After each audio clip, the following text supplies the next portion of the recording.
Bonjour à tous, bienvenue sur Crypto Signal. Aujourd'hui, on va à nouveau parler de BlackRock puisqu'on a une nouvelle news qui est rentrée hier soir, selon laquelle BlackRock serait en train de lancer un trust directement basé sur le spot. Donc c'est très intéressant, vous allez voir qu'on va décortiquer un peu la news et aller un petit peu en profondeur là-dessus.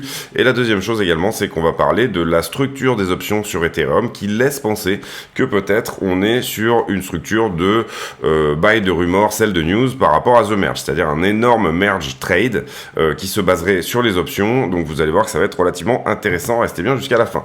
J'en profite pour dire à ceux qui souhaitent s'abonner de ne pas hésiter à le faire, activer la cloche de notification, éventuellement nous rejoindre sur le Discord dont le lien est en description et mettre un like et un commentaire si le contenu vous plaît.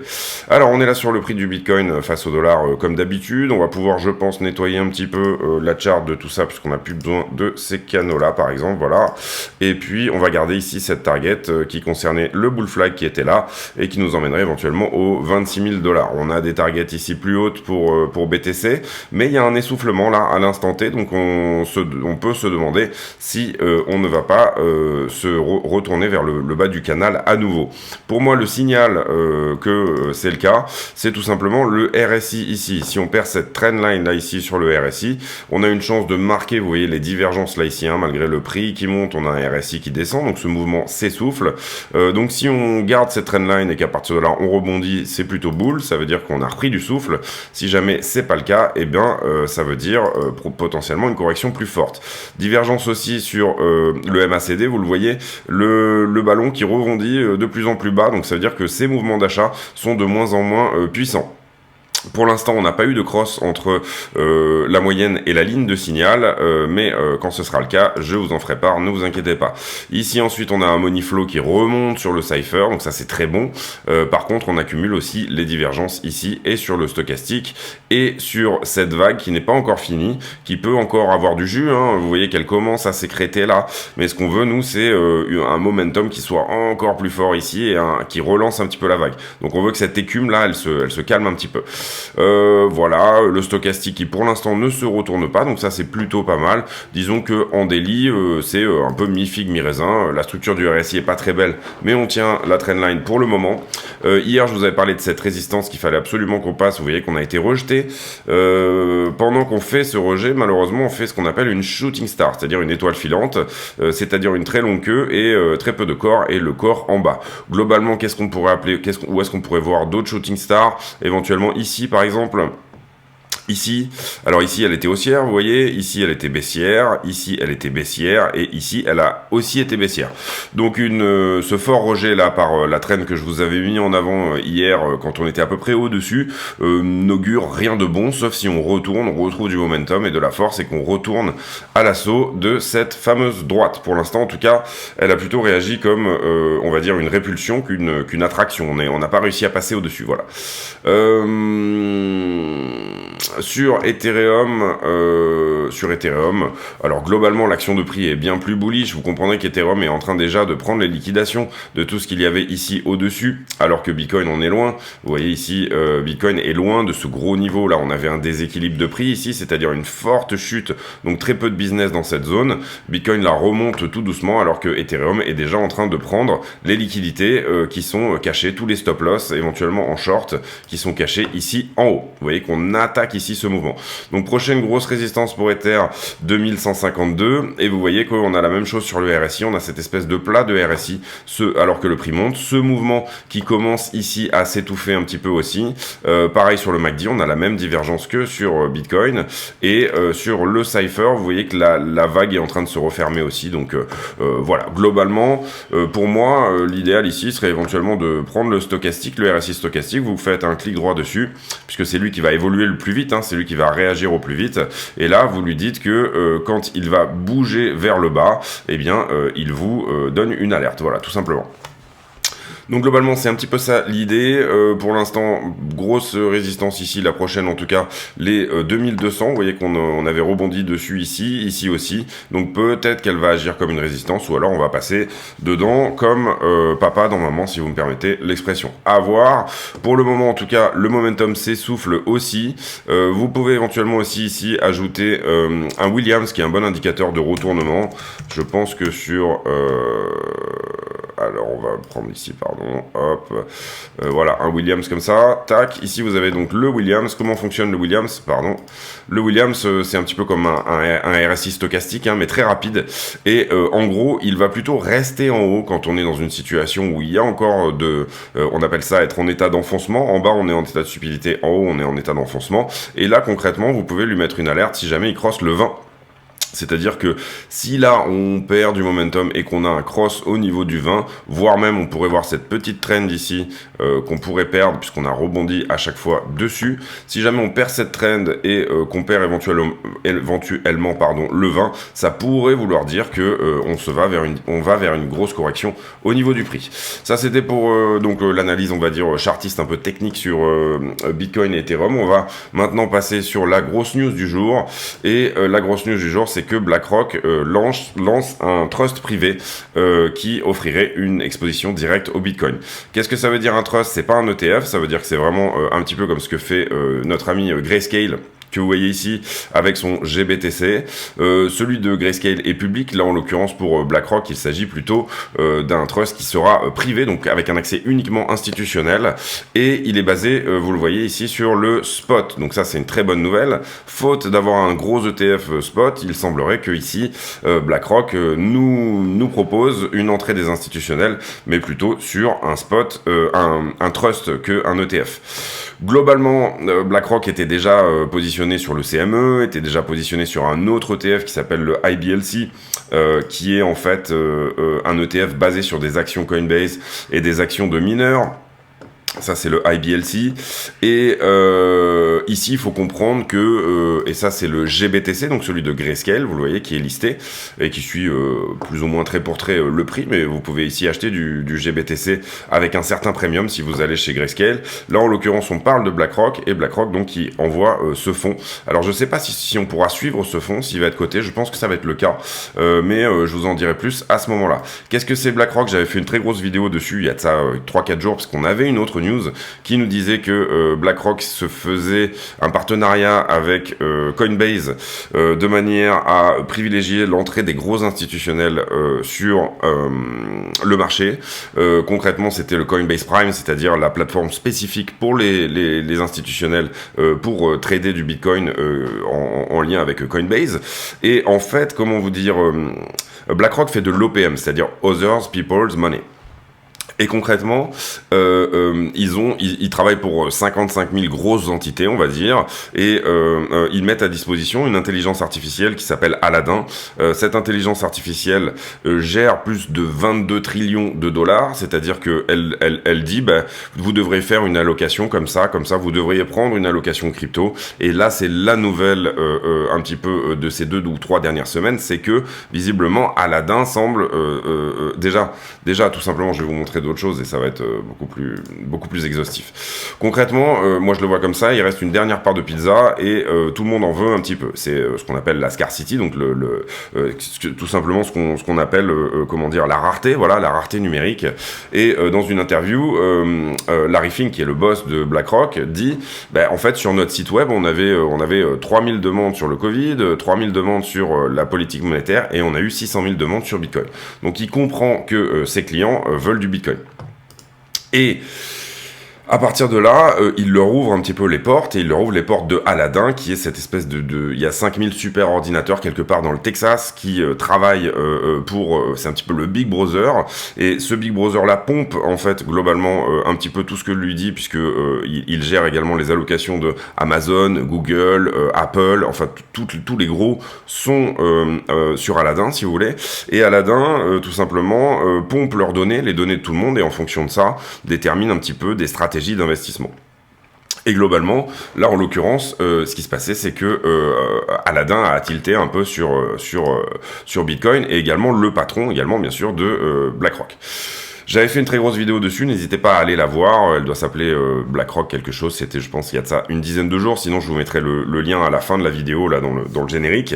Et globalement on a ici ARK Invest qui est un autre fonds d'investissement qui a essayé de modéliser ce que pourrait donner l'entrée des fonds gérés par BlackRock. Donc vous comprenez que BlackRock gère à peu près 8,5-10 trillions de dollars et Aladdin a lui-même en gestion 22 trillions. 22 trillions, il faut comprendre que ça correspond au PIB américain sur une année. Donc globalement, on parle de sommes qui sont colossales, 22 000 milliards de dollars, tout simplement. Ici, il y a une intelligence artificielle qui appartient à ARK Invest, qui est un autre fonds d'investissement basé sur la technologie, qui a essayé de réfléchir à quelles pourraient être les allocations. Si jamais 1% des assets qui sont sous gestion par BlackRock, qu'est-ce que ça donnerait comme prix pour le Bitcoin, tout simplement. Donc là, vous voyez les gens pour qui bosse BlackRock, tout simplement, voilà, la masse, les compagnies d'assurance, les fonds, etc. Donc ça correspond au bar, globalement. Et si jamais tous ces gens-là, Aladdin leur conseille de mettre 1% d'allocation, de leur allocation totale sur le Bitcoin, ça nous donnera un Bitcoin, mais c'est de l'intelligence artificielle, donc ça compte que leurs fonds à eux, si vous voulez, ça ne compte pas la FOMO que tout ça pourrait créer, voilà. Globalement, 1% d'allocation, on serait à 100 000 $. Si jamais Aladdin leur dit, on vous conseille de mettre 2,55% d'allocation, on serait à 200 000 $. Et si jamais Aladdin leur conseille de mettre 6,50% de leur allocation en crypto, ça nous donnerait un Bitcoin à 500 000 $.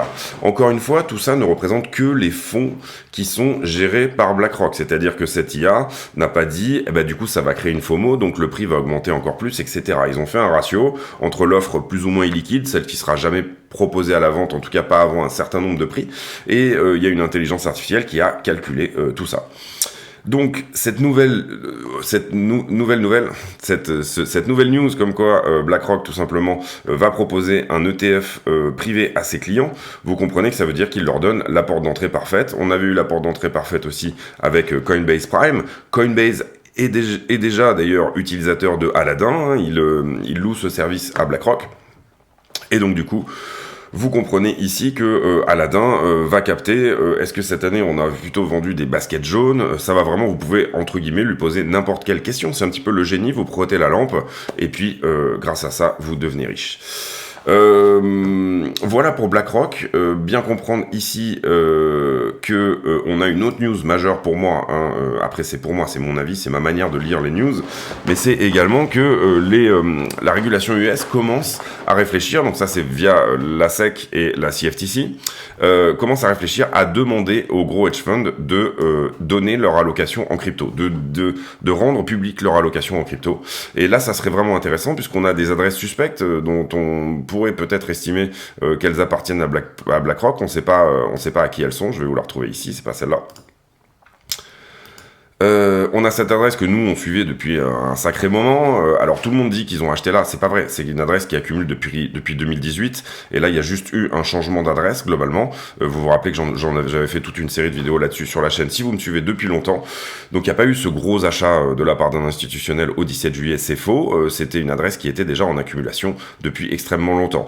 Mais globalement ces fonds, au moment où ils ont changé d'adresse, pour moi, ont transité par un portefeuille qui lui-même était labellisé Coinbase, et comme on sait que BlackRock est un petit peu au lit avec Coinbase, on pourrait se demander si ces 4 milliards, ici c'est 3,158 milliards de dollars, n'appartiendraient pas à BlackRock. Alors moi ça me paraîtrait un petit peu tiré par les cheveux, au sens où je vois pas BlackRock ne pas faire 10 portefeuilles, 10 cold wallets avec 10 fois 10 000 bitcoins par exemple, ou ici 13 portefeuilles, mais bon, pourquoi pas réfléchir à ce scénario où tout d'un coup, on aurait une SEC qui obligerait tout le monde à divulguer tout simplement qu'est-ce qu'ils ont sur leur wallet, et on se retrouverait du coup avec la vraie allocation qu'a donné BlackRock sur de l'achat pour sa propre trésorerie, éventuellement de BTC. Après vous comprenez que encore une fois BlackRock fait principalement de l'OPM, c'est-à-dire qu'ils peuvent eux investir sur le BTC, considérer que leur allocation est bien, mais comme ils font de l'OPM, donc Others People Money, c'est principalement ceux qu'ils vont pousser à rentrer dans la crypto qui vont être intéressants. Est-ce que c'est une bonne nouvelle ou pas une bonne nouvelle? Quand j'ai fait la vidéo, moi, sur BlackRock et sur Aladdin, principalement, je suis rentré très fort dans le détail de cette intelligence artificielle, et j'avoue que c'est relativement quand même flippant de se dire que c'est un ordinateur qui contrôle la finance mondiale. Maintenant, apparemment, au niveau des profits, il a fait ses preuves, mais le problème, c'est que si Aladdin dit réduisez à toutes ces personnes-là, réduisez votre allocation crypto à 0%, et ben du coup, vous comprendrez que ça va rajouter de la volatilité, là où on avait plutôt besoin que Bitcoin devienne quelque chose de très haut en prix, hein, bien évidemment, mais quelque chose que tout le monde hold. Donc à voir vraiment ce que ça va donner, mais en tout cas, ça promet un relativement afflux massif d'argent sur les cryptos. Et beaucoup d'institutionnels considèrent les cryptos, mais il leur manque une porte d'entrée. Il leur manque aussi une case dans laquelle mettre les cryptos. C'est ce que j'ai beaucoup expliqué sur la chaîne également. Et c'est pour ça qu'actuellement, les marchés considèrent que Bitcoin est comme une action US Tech. Voilà. Si vous voulez, on va considérer Bitcoin un peu comme Tesla. Est-ce que y aura des millions et des millions de ventes de véhicules électriques dans le futur ou pas? Et donc globalement, c'est quelque chose qui n'a pas encore réussi, c'est quelque chose qui n'a pas encore été adopté, mais qui peut-être va engendrer une révolution. Donc la crypto pour l'instant est mise dans comme une sorte de grosse start-up, voilà. Par contre, ce qui est intéressant, c'est que Bitcoin a déjà fait le chemin, pour moi, des 10% d'adoption, et on sait que théoriquement, les 90% qui restent d'adoption sont beaucoup plus rapides. L'adoption de Bitcoin, alors là, j'ai pas forcément préparé, là je pars un peu en freestyle, mais l'adoption de Bitcoin est 2 fois plus rapide que l'Internet. Et donc du coup, on peut se dire ici que on a potentiellement une vague institutionnelle qui arrive et qui va être relativement forte. Ça se voit pas pour le moment sur le prix. Là, vous avez BlackRock qui est en premier dans la liste des asset management, des firmes qui font de l'asset management. Ça se voit pas forcément sur les prix, mais bon voilà, vous comprendrez que c'est quand même une news intéressante. Dans le reste des news, et je voudrais pas être trop long sur cette vidéo, on va faire le refresh ici. On va vraiment lire en diagonale, est-ce qu'il y a un truc intéressant ou pas pour nous. Pour l'instant, moi, je vois rien, en tout cas sur Wall Street Journal. Sur Coindex, pour moi, on a traité la news principale, qui malheureusement n'est pas à la une, mais qui globalement sera de dire qu'on aura obligation pour les asset managers de montrer leur allocation en crypto. Et ça c'est pas une loi, c'est-à-dire que c'est la SEC et la SFTC qui en discutent, donc c'est des modes de fonctionnement tout simplement. Ici rien du tout non plus sur...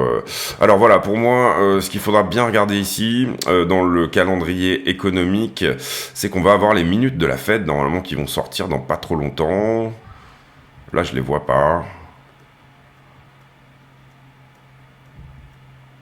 Là, je les vois pas. Je vais vous trouver la date. Je pense que c'est autour du 17, mais je suis pas sûr. Je mets en pause et je vous trouve la date. Une petite seconde.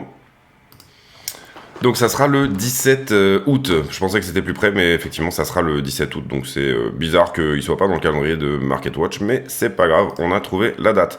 Concrètement, ça veut dire quoi? Ça veut dire que tout ce qui a été dit pendant le dernier meeting de la Fed va être retranscrit par écrit et publié. Donc on peut ici avoir des petites surprises sur cette date-là, donc attention à cette date en particulier. Voilà, on va faire maintenant le sentiment et ensuite on ira voir cette fameuse structure d'options sur Ethereum dont je vous parlais. On va passer rapidement sur le sentiment aussi. Globalement, un carnet d'ordre plutôt vide à la vente ici. On a des ordres, je pense, qui ont disparu également. Ici 74, vous le voyez, 100 bitcoins ici autour des 23-24 et une centaine de bitcoins également au 25. À l'achat, pas mal de monde qui se positionne autour des 23,7, une centaine de bitcoins aussi, 175 bitcoins à 23,500. 66 bitcoins un peu plus bas et globalement vous voyez qu'il y a un joli DCA là qui est en train d'être fait par une personne qui a rentré ses ordres ici. Beaucoup d'ordres qui étaient à l'achat ici qui ont disparu, donc ça c'est pas très bon. On aime bien voir de l'ordre à l'achat pour repousser le prix vers le haut. Les options ont clôturé ce matin, on était autour de 24 000 je pense, 23 700 et donc du coup vous voyez qu'on n'était pas très loin du max pain price qui lui-même était à 23 000. Alors du coup la structure a un petit peu changé là, donc il faut que je m'y fasse sur Coins Option Track qui a changé de nom d'ailleurs. Globalement sur Bitcoin 13 août, donc ça c'est demain, on n'en veut pas, nous on veut le 19. Prochain max pain price à 24 000 $ et un ratio put call, il est où? De 0,72. 0,72 ça veut dire qu'on est quand même relativement ici plus bullish sur Bitcoin. Ensuite Les niveaux de levier, on a fortement déleveragé ici, hein, vous le voyez, et ça c'est plutôt une bonne nouvelle, c'est-à-dire qu'on est passé ici de ce point-là où on avait rentré beaucoup trop de monde, hein, il y a beaucoup trop de monde qui était rentré ici en levier sur ce point-là, et on a fait cette jolie action de déleveraging. Globalement, vous voyez qu'on en a fait 3 grosses, en fait, une première, une deuxième et une troisième ici, donc ça c'est plutôt encourageant. Concrètement, qu'est-ce qui se passe depuis le top? Eh ben, on a des fermetures de contrats de longue, donc moi je considère pas qu'il y a des shorters qui ont ouvert ici des positions. Le seul endroit éventuel où je peux considérer qu'il y a des shorters qui ont ouvert une position, c'est pile poil à ce point-là qu'on mettra ici et en bleu puisque c'est un point de short à prendre.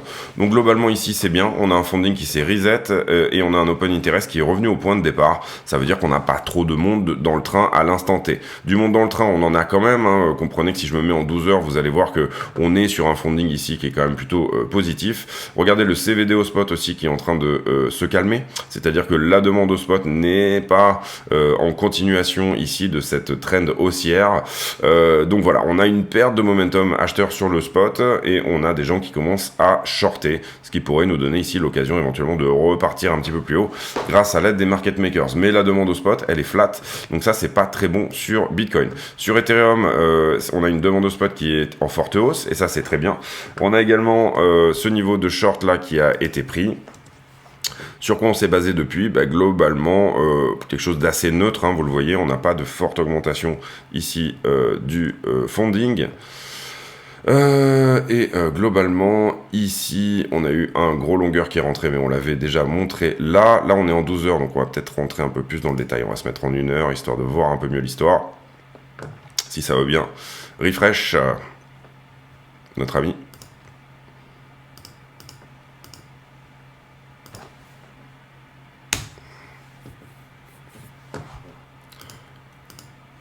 Voilà, on va se mettre en 1 heure, histoire d'être un peu plus dans le détail, comme je vous disais.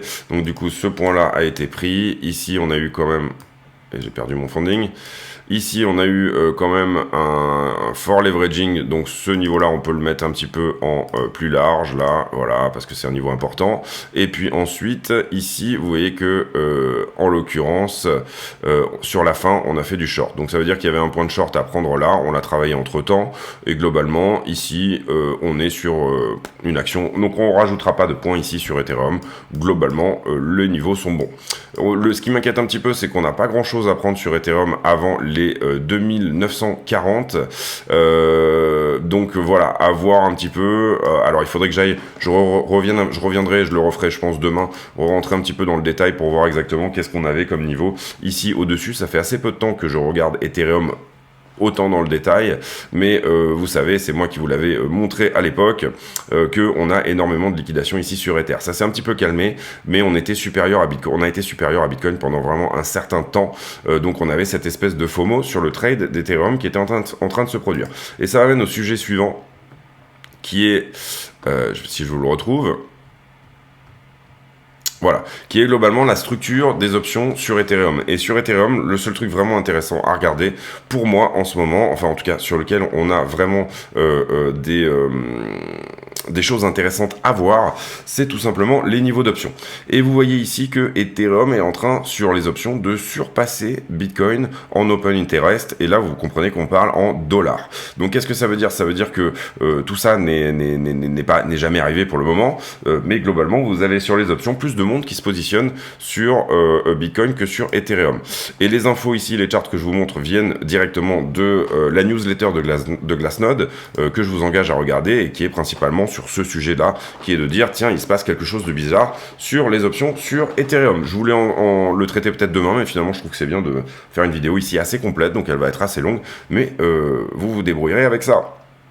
Ici, on a ce qu'on appelle un contango, c'est-à-dire que sur Bitcoin, les niveaux auxquels les gens voient Bitcoin dans le futur, hein, puisque vous savez que les options sont des contrats futurs, ils ont une expiration, et puis à la date d'expiration, soit vous avez gagné votre contrat, soit vous l'avez perdu, mais globalement, ici, on est en contango sur Bitcoin, c'est-à-dire que les gens sont bullish pour Bitcoin dans le futur, et ce jusqu'en juillet 2023. C'est pas des niveaux énormes, vous voyez que pour l'instant, là, on est à 24, 25, etc.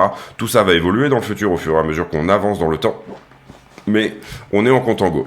Et ici, c'est très curieux, mais sur Ethereum, on est en backwardation. Backwardation, qu'est-ce que ça veut dire? Ça veut dire tout simplement que les gens sont bullish pour la prochaine option, on va dire, la prochaine grosse expiration, mais que petit à petit, il joue en fait Ethereum à la baisse. Et on le voit très bien, alors ça c'est par rapport au spot, hein, tout ce qui se passait au spot sur Ethereum, la demande réellement au spot, vous la voyez ici en rouge, ça c'est des gros niveaux de demande, et en gros on est à des tout petits niveaux finalement de demande là actuellement. Ça vous prouve à quel point les options sont importantes à regarder, et là je suis pas sur la bonne date, mais voilà, là vous avez l'option au 30 septembre, donc juste après The Merge, et vous voyez qu'on a une très longue queue qui remonte comme ça. Ce sourire, il est décalé sur le côté, et donc on a vraiment une longue queue de gens qui sont extrêmement boules sur les options au moment du 30 septembre, d'accord ?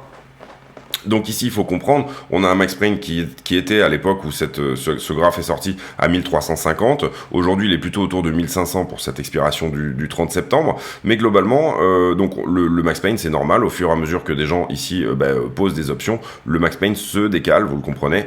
Et il faut comprendre ici qu'il y a un vrai biais bullish sur cette option du 30 septembre avec cette énorme demande au niveau des calls. Vous avez même, vous le voyez, des calls ici qui sont posés à 10 000 $ pendant un mois. Énormément de calls à 4 000 $. Donc des calls, ça veut dire des options qui jouent un Ethereum à la hausse. Et quand on regarde celle du 28 octobre, donc la suivante, vous avez littéralement l'opposé. C'est-à-dire que vous avez énormément en fait de puts, donc de gens qui jouent sur une baisse du prix et un sourire qui est décalé complètement de l'autre côté. Qu'est-ce que ça veut dire ça ? Ça veut dire que ce qu'il est en train de se mettre en place tout simplement sur les options, c'est ce qu'on appellerait dans le jargon, un buy de rumeur, sell de news, c'est-à-dire tout simplement au moment où la news sort, on suppose qu'Ethereum va être baissier. C'est en tout cas le scénario que prennent les options. C'est pas vraiment ce qu'on voit sur le spot ou quoi ou autre, mais sur les options, donc qui sont quand même un niveau assez sophistiqué de manière de trader, c'est littéralement ce qui se met en place. Donc ce qu'on appelle le merge trade est présent principalement sur les options. Et lui, alors ça veut pas dire que c'est ce qui va se passer.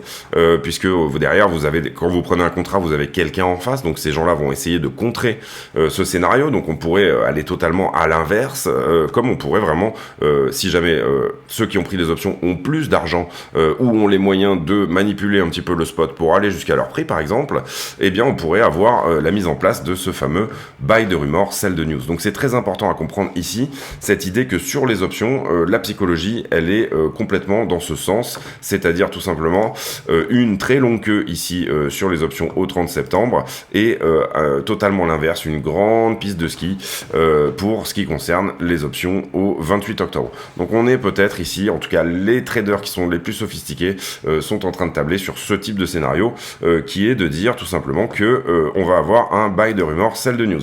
Voilà, je pense que j'ai terminé cette vidéo ici, beaucoup de blabla mais pas mal de choses intéressantes je pense en tout cas à regarder autour du prix. Pour le moment,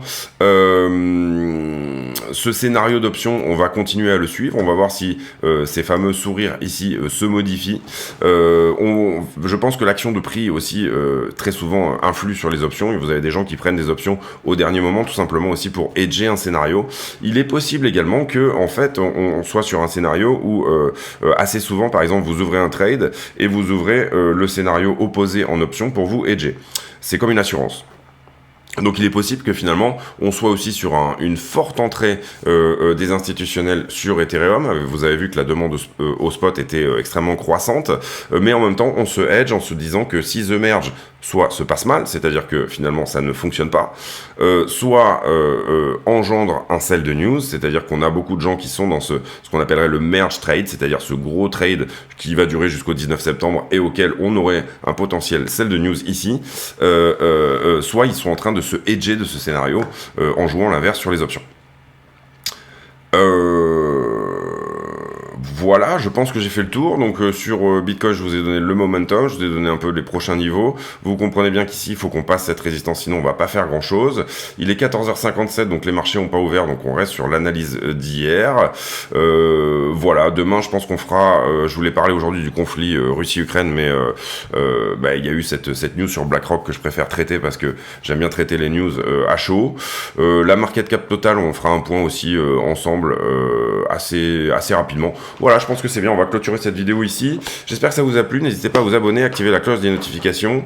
J'en parle très peu, mais vous avez des liens d'affiliation en vidéo, si vous voulez acheter des ledgers, etc. Vous avez, si vous voulez rentrer sur des plateformes, voilà, quasiment toutes les plateformes sont dessus.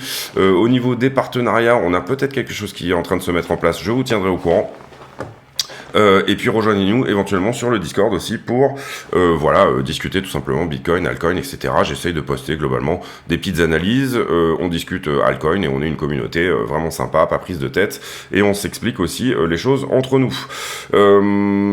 À partir de là, j'ai pour habitude de demander en fin de vidéo une question à la con, c'est-à-dire une question qui n'a rien à voir avec le Bitcoin à mes abonnés pour tout simplement converser avec ceux qui sont restés jusqu'à la fin, et la question à la con du jour sera: est-ce que vous utilisez une cigarette électronique et avez-vous grâce à ça réussi à arrêter de fumer par exemple? Voilà, complètement à la con, question qui n'a rien à voir, mais c'est un petit peu l'idée. Je vous laisse là, je vous souhaite à tous une très bonne journée, j'espère que ça vous a plu. On se retrouve demain pour un nouveau point météo sur le Bitcoin. Je pense que je vais faire une altcoin aussi dans la foulée, une analyse, je sais pas encore laquelle. Donc du coup voilà, rejoignez-nous sur le Discord et on se retrouve demain pour un nouveau point météo sur le Bitcoin. À très bientôt, ciao.